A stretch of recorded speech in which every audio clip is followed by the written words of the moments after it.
আল্লাহর নবী রহমাতাল লিল আলামিন সাহাবীদেরকে নিয়ে বসে আছে।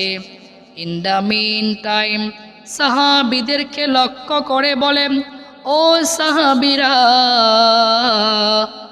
তোমাদের মধ্যে এমন কেউ কি আছো যে রাতের বেলায় ঘুমাতে যাওয়ার পূর্বে পবিত্র কুরআন শরীফের 3 ভাগের 1 ভাগ তিলাওয়াত করে ঘুমাতে পারবে? সাহাবায়ে কেরাম বলে, ইয়া রাসূলুল্লাহ, নবীজি, 1 ভাগ কিভাবে আমরা তিলাওয়াত করে ঘুমাবো? আল্লাহর নবী বলেন, ও সাহাবীরা, তোমাদের পক্ষে 1 ভাগ তিলাওয়াত করে ঘুমানো সম্ভব? সাহাবায়ে কেরাম হতবাক হয়ে উল্লাসিত হয়ে বলে, ইয়া রাসূলুল্লাহ, নবীজি, কিভাবে আমাদের পক্ষে সম্ভব? মেহেরবানি করে আপনি আমাদেরকে বলে দেন। আল্লাহর নবী সাহাবীদেরকে বলে, ও সাহাবীরা, তোমরা যদি রাতে ঘুমানোর পূর্বে সূরাতুল ইখলাস 1 বার তিলাওয়াত করো, তাহলে তোমাদের আমল নামায় 3 ভাগের 1 ভাগ সওয়াব আমার আল্লাহ দিয়ে দেবেন। জোরে বলেন সুবহানাল্লাহ।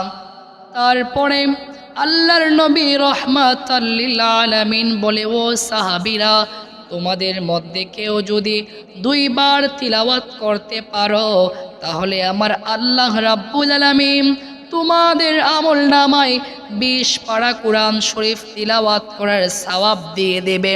আল্লাহর নবী বলে, ও সাহাবীরা রে, তোমরা যদি 3 বার সূরাতুল ইখলাস তিলাওয়াত করতে পারো, তাহলে 1 খতম 30 পারা কোরআন শরীফ তিলাওয়াত করলে যেই পরিমাণ সওয়াব হয়, আল্লাহর নবী বলে, ও সাহাবীরা, তোমাদের আমল নামায় আল্লাহ রাব্বুল আলামিন সেই পরিমাণ নেক দিয়ে দেবে, সেই পরিমাণ সওয়াব দিয়ে দেবে।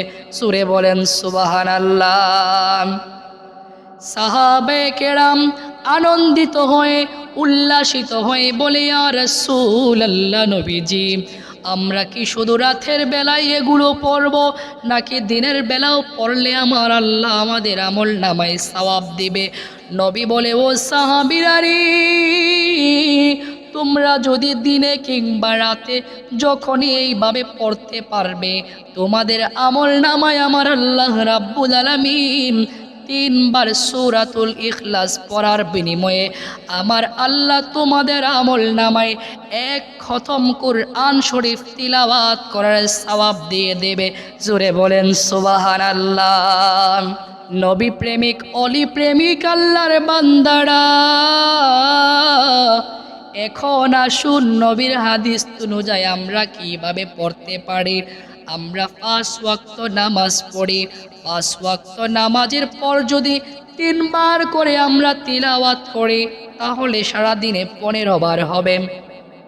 যদি আমরা সারাদিনে 15 বার সূরাতুল ইখলাস তিলাওয়াত করতে পারি, আল্লাহর নবীর হাদিস অনুযায়ী আমাদের আমল নামায় আল্লাহ রাব্বুল আলামিন প্রত্যেক দিন 5 খতম কুরআন শরীফ তিলাওয়াত করার সওয়াব দিয়ে দেবে।